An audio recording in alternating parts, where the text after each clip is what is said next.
Halo, perkenalkan saya Akil Syauki dari kelompok 2, pemantauan fisika laut kanal 1.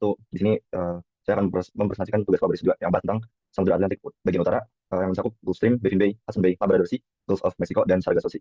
Baik, yang pertama itu bab satu pendahuluan. Didahului dengan latar belakang, Samudra Atlantik memiliki peran strategis dalam bidang iklim global dan ekosistem laut dengan sirkulasi arus yang kompleks seperti Gulf Stream yang membawa panas dari daerah tropis ke lintang tinggi serta wilayah unik seperti Baffin Bay, Hudson Bay, Labrador Sea, Gulf of Mexico, dan Sargasso Sea. Studi tentang karakteristik dan sirkulasi wilayah ini sangat penting untuk memahami kontribusi Atlantik terhadap sistem iklim global dan kehidupan laut.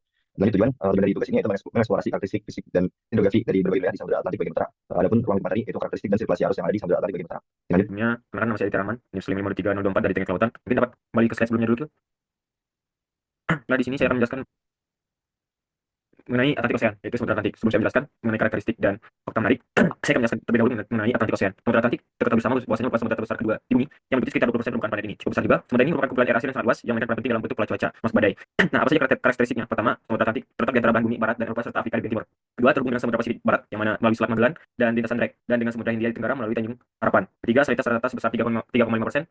Salinitas sebesar 3,5% ini adalah salinitas yang tergolong tinggi pada rata-rata laut tawar pada umumnya. Namun, dengan salinitas 3,5% yang cukup besar ini merupakan rata-rata umum pada laut, jadi aman saja. Kemudian luasnya sekitar 32.870.000 mil persegi. Kemudian kedalaman rata-ratanya yaitu 11.962 kaki atau 3.646 meter. Kemudian suhu laut berkisar antara min 1,8 derajat Celcius atau 28,8 derajat Fahrenheit di arah kutub hingga 30 derajat 86 derajat Fahrenheit di arah tropis. Kemudian fakta menarik pertama, Samudra Atlantik merupakan rumah bagi Mid-Atlantic Ridge.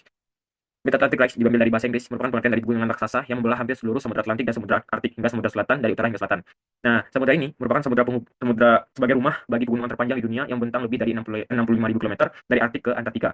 Kedua, produksi sekitar 50% dari minyak dunia.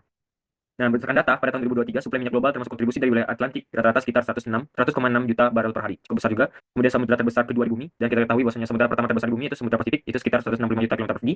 Dan ada satu daerah paling misterius, mungkin kita juga tahu apa itu adalah segitiga Bermuda. Itu tempat berbagai pesawat dan kapal-kapal yang hilang. Terakhir yaitu rumah bagi berbagai macam kehidupan laut seperti terdiri atas 20.000 spesies seperti ikan, paus, lumba, penyu, dan terumbu karang. Dan sesuai yang dijelaskan tadi bahwasanya walaupun salinitasnya sebesar 3,5%, namun dengan salinitas yang tergolong tinggi tersebut aman saja masih terdapat berbagai macam spesies kehidupan laut. Next, bahas mengenai sirkulasi arus Samudra Atlantik. Nah, sirkulasi arus Samudra Atlantik yaitu terbagi atas dua, yaitu sebagai Atlantik Utara dan Atlantik Selatan. Dan pada pembelajaran kali ini kita akan hanya membahas antara yaitu Samudra Atlantik Utara, yang mana pola arus di Atlantik Utara dipengaruhi oleh masuknya air dingin Arktik yang khususnya melalui arus Labrador dan kawasan Teluk Baffin. Arus yang berada di Atlantik Utara diantaranya adalah arus Khatulistiwa Utara, arus Kennedy, dan arus Teluk Bergerak searah jarum jam. Setiap pusaran mulai dari garis lintang sekitar 45 derajat ke Khatulistiwa, semakin dekat ke kutub.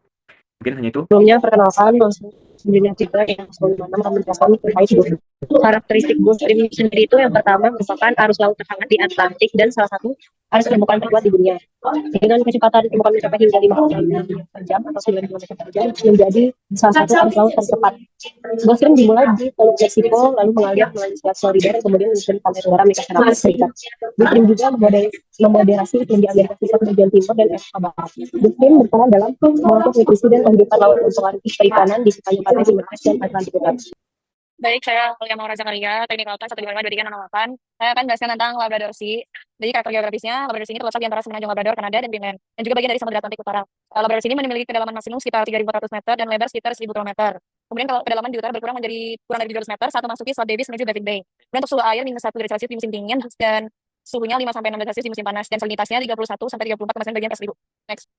Kemudian untuk ekosistem dan dinamika arus Labrador Sea, ekosistemnya menjadi habitat spesies laut seperti salmon Atlantik, haddock, lobster, paus mingke, dan tausey. Kemudian arus Labrador kering membawa gunung es, habitat anjing laut. Dan juga ada vegetasi pesisir berupa spruce hitam, tamarak, lumut, lichens, dan teh Labrador. Untuk dinamika arusnya, Labrador Sea ini dipengaruhi oleh Labrador Current, arus dingin dari utara ke selatan, dan Gulf Stream arus hangat. Untuk sirkulasi airnya berlawan arah jarum jam, arus dingin ke selatan dan arus hangat ke utara. Kemudian pertemuan arus menciptakan kondisi cuaca unik dan kawasan penangkapan ikan yang kaya. Untuk dampak lingkungannya, pengaruh besar dari iklim regional dan global, kombinasi arus dingin dan hangat mempengaruhi pola cuaca termasuk pembentukan kabut tebal, dan perubahan iklim berdampak pada suhu air, salinitas ekosistem laut, dan aktivitas perikanan pada Labrador Sea. Cukup.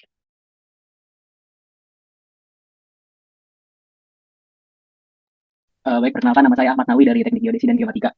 Selanjutnya ada Sargasso Sea. Lokasi dan ukuran Sargasso Sea. Laut Sargasso terletak di bagian barat Samudra Atlantik Utara dengan posisi geografis yang unik karena dikelilingi oleh sistem air laut yang membentuk pola melingkar atau giro. Wilayah ini membentang dari sekitar 20 derajat hingga 30 derajat lintang utara dan dari 30 hingga 70 derajat bujur timur, mencakup area yang sangat luas sekitar 5,2 juta kilometer persegi. Lalu untuk karakteristik airnya itu salinitasnya ada di 3,65 sampai 37 PSU, suhunya 20 sampai 25 derajat dan memiliki densitas yang cukup tinggi. Untuk kondisi arus di Sargasso Sea itu memiliki karakteristik yang unik dan kompleks yang terbentuk dari interaksi berbagai sistem arus laut. Di pusat laut Sargasso, pergerakan air bersifat sangat lambat dan tenang karena berada di sistem giro Atlantik Utara. Fenomena ini terjadi karena pengaruh dari sistem tekanan tinggi atmosfer yang dominan di wilayah tersebut dan interaksi kompleks antara arus-arus utama yang mengelilinginya. Sistem arus yang mengelilingi laut Sargasso membentuk pola sirkulasi yang dinamis. Arus laut di sebelah barat mengalir membawa air hangat dari selatan ke utara, arus Kanari di timur mengalir membawa air yang lebih dingin ke selatan, sementara itu arus Atlantik Utara ekuatorial di selatan menarik ke arah barat laut. Di dalam wilayah Laut Sargasso sendiri terbentuk pusaran air atau eddies yang bisa bertahan hingga berbulan-bulan dengan diameter pula hingga ratusan kilometer. Oke, perkenalkan saya Muhammad Arwasyani dengan NIM 155230072. Selanjutnya adalah Gulf of Mexico atau Tol Meksiko, berbatasan langsung dengan pantai sebelah tenggara Amerika Utara. Terletak di antara semenanjung Florida hingga Kepulauan Kuba, dan terhubung dengan Samudra Atlantik melalui Selat Florida dan juga Laut Caribbean melalui Selat Yucatan. Titik terendah pada Teluk Meksiko berada pada 6 feet deep dengan kedalaman 5.203 meter dengan gradien yang cukup datar, yaitu 1 kaki per 8.000 kaki. Lebar maksimal pada latitude sekitar 1.800 km dan pada longitud 1.300 km. Teluk Meksiko mempunyai continental shelf atau yang biasa disebut paparan benua bervariasi dari maksimum 320 km hingga 40 km. Suhu air bervariasi juga dengan 24 sampai 18 derajat Celcius di musim dingin hingga 32 derajat Celcius di musim panas. Tingkat salinitas Teluk Meksiko juga bermacam-macam dengan tingkat salinitas pada bagian tengah sekitar 36 bagian per 1000. Next, unik di Gulf of Mexico adalah kejadian oil spill di Deepwater Horizon. Tragedi di Deepwater Horizon adalah kejadian tumpahan minyak maritim terbesar dalam sejarah yang telah membunuh 11 pekerja dan membuat 17 pekerja lainnya terluka, terjadi pada tanggal 20 April 2010. Hal ini terjadi akibat adanya setakan dari gas yang menyebabkan terjadinya ledakan besar. Menurut ledakan satelit, minyak dari kejadian ini menyebar hingga 180.000 km persegi dengan estimasi total 4,9 juta barel minyak telah tumpah ke lautan. Minyak tumpah membentuk lapisan licin. Untuk membersihkan minyak dicampurkan 1,8 juta galon dispesan untuk mengemulsi minyak. Dan minyak juga dihilangkan dengan cara pembakaran terkendali. Sekian dari saya. Selanjutnya tentang Teluk Baffin, sebelum perkenalkan saya Sedono Melazmi, NIM 1552340 dari Florida Kelautan. Yang pertama itu ada karakteristik dari Teluk Baffin. Jadi Teluk Baffin atau Baffin Bay ini memiliki luas 698.000 km persegi dengan rata-rata kedalaman sekitar 861 meter dan kedalaman maksimumnya 2.136 meter. Teluk Baffin ini misalkan dua pulau yaitu Greenland dan Pulau Baffin yang menghubungkan Samudra Arktik dan Samudra Atlantik bagian utara. Teluk ini terhubung ke Samudra Atlantik melalui Selat Davis dan Laut Labrador dan terhubung ke Samudra Arktik lewat Selat Nares.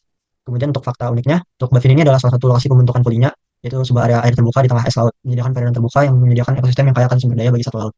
Pulinya yang ada di Teluk Baffin ini merupakan pulinya terbesar di Arktik Kanada dengan luas sekitar 80.000 km persegi. Kemudian fakta selanjutnya, Teluk Baffin juga menjadi lokasi migrasi terbesar bagi paus narwal di musim dingin, di mana setidaknya 1,5% dari total populasi paus narwal di dunia itu migrasi ke sini. Hal itu terjadi karena keberadaan makanan yang melimpah di Teluk Baffin. Sekian. Oke, selanjutnya adalah Hudson Bay. Jadi untuk Hudson Bay ini dia itu merupakan salah satu teluk terbesar di dunia dengan luas 1,2 juta kilometer persegi. Kemudian dia itu memiliki kedalaman yang relatif dangkal. Nah, karena dia itu dikelilingi oleh banyak sungai, jadi lapisan permukaannya itu lapisan permukaan dari si teluknya itu relatif segar. Segar itu dalam artian dia itu ada hangat dan juga ada dinginnya karena aliran sungainya yang cukup dominan. Itu bisa dilihat pada gambar.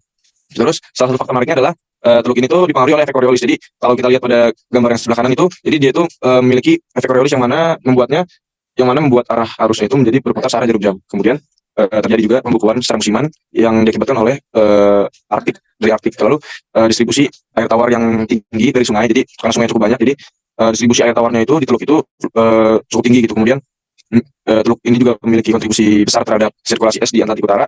Lalu terjadi juga pertukaran air melalui Selat Hudson yang mempengaruhi sirkulasi global dan transportasi massa air yang suhunya dingin. Maksudnya. Baik, yang terakhir yaitu kesimpulan. Maka ini telah menguraikan karakteristik dan dinamika sirkulasi laut di Samudra Atlantik di bagian utara. Dengan fokus pada wilayah penting seperti Gulf Stream, Baffin Bay, Hudson Bay, Labrador Sea, Gulf of Mexico, dan Sargasso Sea, setiap wilayah memiliki sifat hidrografi unik yang mempengaruhi ekosistem dan pola arus global. Gulf Stream sebagai arus kuat di Atlantik Utara berperan dalam distribusi panas dan memoderasi iklim di Eropa dan Amerika Utara. Di sisi lain, wilayah seperti Baffin Bay dan Labrador Sea memoderasi iklim di Eropa dan Amerika Utara. Di sisi lain, wilayah seperti Baffin Bay dan Labrador Sea memberikan kontribusi signifikan terhadap sirkulasi termahali global melalui produksi air dingin yang padat. Secara keseluruhan, pemahaman tentang karakteristik fisik dan arus di Samudra Atlantik sangat penting untuk memprediksi perubahan iklim global dan mengelola sumber daya laut secara berkelanjutan. Demikian itu ada daftar pustaka dan sekian dari kelompok kami. Terima kasih.